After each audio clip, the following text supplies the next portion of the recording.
ခက်ခဲနေတော့ငါပြက်ကွက်ခဲ့လို့ဒီနေ့မှအဖွာတော်မြတ်မုံကိုအခုလိုကြောခဲ့တဲ့ခန်းကျော်ပရိသတ်များအလုံးပဲမင်္ဂလာပါရှင်ခန်းကျော်ကမင်းသမီးကြီးအဖွာတော်မြတ်မုံရဲ့မြေအဖြစ်ပရိသတ်တွေကအတိမတ်ပြုရင်အနုပညာလောကတွေကိုရောက်လာခဲ့တာပါအဖွာတော်မြတ်မုံကလည်းခန်းကျော်ကိုဆိုရင်အရန်ကိုချစ်တာပါအခုလက်ရှိမှာအဖွာတော်မြတ်မုံကအသက်အတော်လေးကိုကြီးနေပြီဖြစ်တယ်လို့နေထိုင်ရေးလည်းအရန်ကြီးအဆင်မပြေပါဘူးချမ်းသာတဲ့မိသားစုလည်းမဟုတ်တာမို့အဆင်ပြေအောင်နေထိုင်နေရတာပါဒီလိုအခြေအနေမှာမြေဖြစ်သူခန်းကျော်အနေနဲ့လည်းထောက်ပံ့တာတွေကိုစိတ်ရှိတိုင်းမလုပ်နိုင်ခဲ့ပါဘူးအကြောင်းကတော့ခန်းကျော်ကအဆင်မပြေခဲ့တာတွေများခဲ့တာကြောင့်ပါခန်းကျော်ကအနုပညာလောကကိုဝင်လာချိန်မှာအလုပ်ပေးတဲ့သူလည်းမရှိတာမို့ပြီးခဲ့တဲ့၄လလောက်ကအထိအတော်လေးကိုရုန်းကန်ခဲ့ရပါတယ်ခန်းကျော်ကရေစက်တို့တီလည်းတစ်ခါတရံမဆုံးစည်းတာဇလန်တွင်မှာပါဝင်တရုပ်ဆောင်မှသာအဆင်ပြေလာခဲ့တာပါခန်းကျော်ကအဆင်ပြေလာချိန်မှာသူပထမဆုံးတတိယရာကမိဘနဲ့အဖွာတော်မြတ်မွန်ဖြစ်ပါတယ်အရင်တော့ခက်ခဲလို့မိဘကိုတော့မနေထောက်ပံ့နေခဲ့ရတာပါအဖွာဖြစ်သူကိုလည်းငွေမထောက်ပံ့နိုင်လို့အိမ်အောင်မသွားပါဘူးအိမ်သွားပြီးဆိုလက်ပလာနဲ့မသွားကျင်တာကြောင့်မသွားပြတာဖြစ်ပါတယ်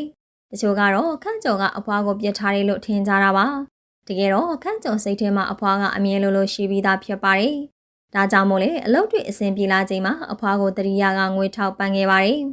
ခန့်ကျော်ကရန်ဘက်အသေးစားလေးအဖြစ်အတိမတ်အပြုခံခဲ့ရသလိုဒီလပိုင်းမှာဝင်ငွေအတော်လေးကိုကောင်းခဲ့ပါတယ်။ကြောင်ညာတွေလည်းစတိုက်ရသလိုပွဲတွေလည်းတောက်လျှောက်တက်ရပါတယ်။ဒါကြောင့်မို့ငွေစုမိကသူကဝရပြုခြင်းသူအလုံးကိုကဝရပြုခွင့်ရခဲ့ပါတယ်။ပြီးခဲ့တဲ့နှစ်ကသတင်းကြိုအချိန်မှာခန့်ကျော်ကဘယ်သူမှမကြောနိုင်ခဲ့ပါဘူး။ခန့်ကျော်ကအဖွားကိုလည်းကြောခွင့်မရခဲ့တာကြောင့်ပါ။ဒီနေ့မှာတော့ခန့်ကျော်ကသတင်းကြိုမှာအဖွားကိုမုတ်ချင်းကြီးနဲ့ရောငွေသားနဲ့ပါကြောခဲ့ပါတယ်။အရင်ကမကြောနိုင်ခဲ့ပေမယ့်ဒီနေ့မှကြောနိုင်ခဲ့လို့အရန်ကိုပျော်ရွှင်ဝမ်းသာနေခဲ့တာဖြစ်ပါတယ်။ဒါအပြင်အဖွားအပေါ်စကားပြောမှားခဲ့ရင်ခွင့်လွှတ်ပါလို့လည်းတောင်းပန်ခဲ့ပါတယ်။အဖွားတော်မြတ်မုံကတော့ခန့်ကျော်အမမရှိတဲ့အတွက်အကုန်လုံးကိုခွင့်လွှတ်တယ်ဆိုပြီးဆုံးမခဲ့ပါတယ်။ခန့်ကျော်အခုလိုအဆင်ပြေတာကိုအဖွားတယောက်အနေနဲ့အရန်ကိုဝမ်းသာနေရတာပါ။အဖွားမြင်ကျင်တာကလည်းအခုလိုအချိန်နေတာဖြစ်တာမို့ပျော်ရွှင်နေတာပါ။အဖွားကခန့်ကျော်အတွက်ရုပ်ရှင်နဲ့ပဲတဲ့လက်တွဲမခွန်နိုင်လို့စိတ်မကောင်းဖြစ်နေတာပါ။အဖွားတော်မြတ်မွန်အဖြစ်ချင်းဆုံးဆန္ဒကတော့ခန့်ကျော်ကိုမင်းသားအနေနဲ့မြင်ချင်တာပါ